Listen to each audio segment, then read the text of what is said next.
Jika di Jakarta Anda mengenal Mangga Dua, maka kalau di Singapura Anda akan mengenal Pasar Bugis.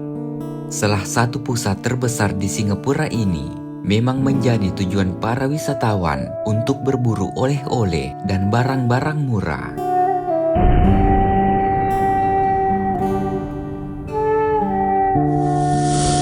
Sebenarnya di Singapura bukan hanya ada Pasar Bugis saja yang menjadi pusat perpustakaan.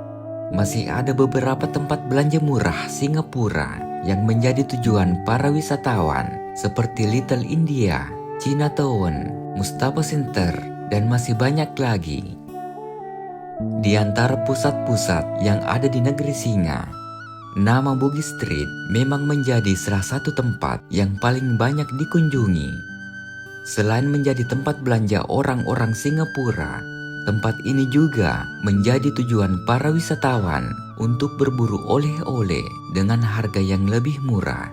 Bahkan tidak sedikit dari mereka yang berbelanja barang dengan jumlah banyak untuk dijual kembali di negaranya. Sebagai salah satu tempat belanja terkenal di Singapura, ternyata di balik tampilan pusat pembangunan ini tersimpan sejarah tentang berdirinya Pasar Bugis Singapura. Jika selama ini Anda hanya mengenal Jalan Bugis sebagai pusat untuk berburu barang-barang khas Singapura dengan harga murah, maka kali ini kita akan menelisik sejarah di balik Pasar Bugis yang sampai saat ini menjadi salah satu tujuan bagi para wisatawan yang berkunjung ke negara Singapura. Di area ini pula terdapat masjid terbesar di Singapura, yaitu Masjid Sultan, peninggalan seorang saudagar Bugis saat itu.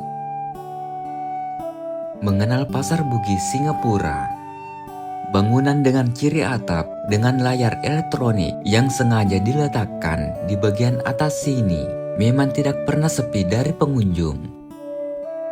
Selain menjadi tempat belanja orang Singapura, Bugis Street juga menjadi tempat tujuan berburu barang-barang murah yang bisa dijadikan oleh-oleh saat berlibur ke Singapura.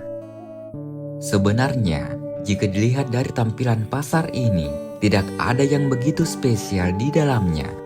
Tempat ini hampir mirip seperti pasar tradisional yang mana terdapat deretan toko-toko yang menjual berbagai barang seperti pakaian, tas, sepatu, aksesoris, cenderamata khas Singapura, jajanan, kuliner, dan masih banyak lagi.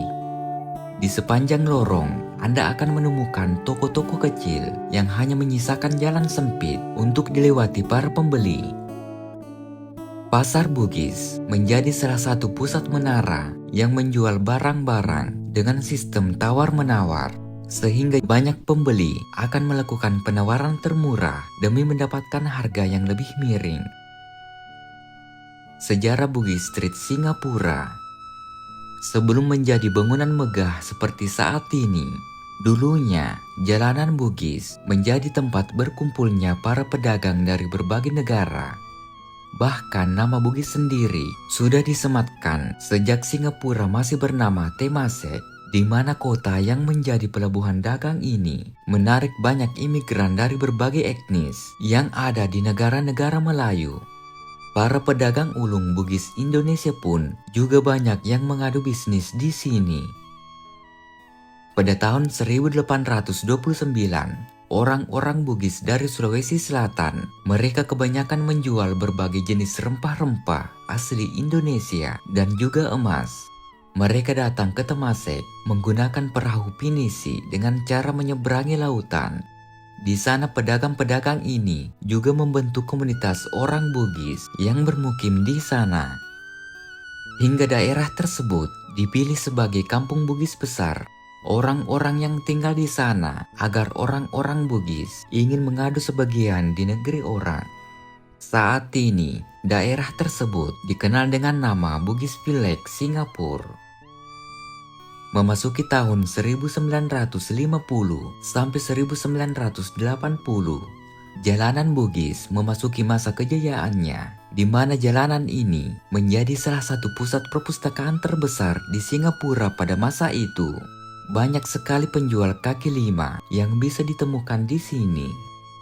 Bahkan di tahun 1970, jalanan Bugis terkenal sebagai pusat prostitusi dan perjudian karena tempat-tempat ini banyak dikunjungi para tentara Amerika yang ingin menikmati hiburan malam saat Perang Vietnam mulai berkecamuk.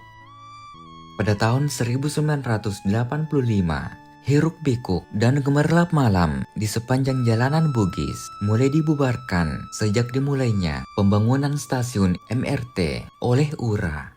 Kawasan ini sempatkan dan semua pedagangnya dipindahkan ke lokasi yang lain untuk bisa mendukung pusat. Karena kawasan ini menjadi salah satu pusat perdagangan terbesar di Singapura, maka di tahun 1987, pihak Singapura Tourist Board kembali membuka kawasan ini yang kemudian direvitalisasi menjadi pusat-pusat kembali.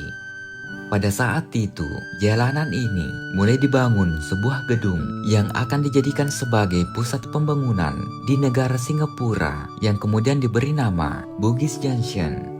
Pembangunan Bugis Junction telah mengintegrasi pusat pembangunan, hotel interkontinental, hingga perkantoran yang dibangun di atas MRT Bugis dan selesai pada tahun 1995.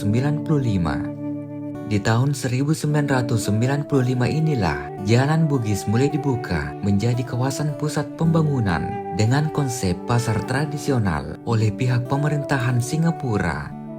Meskipun bukan menjadi lokasi wisata yang diperuntukkan bagi para wisatawan luar, namun kawasan ini justru dikenal para wisatawan karena menyediakan barang-barang yang lebih lengkap sekaligus harga yang lebih murah. Pasar Bugis saat ini, jika dibandingkan dengan masa sebelumnya, kawasan pusat pembangunan ini memang jauh berbeda dari pertama kali dibuka. Saat ini, kondisi pasar Bugis memang semakin bagus dengan berbagai fasilitas yang disediakan.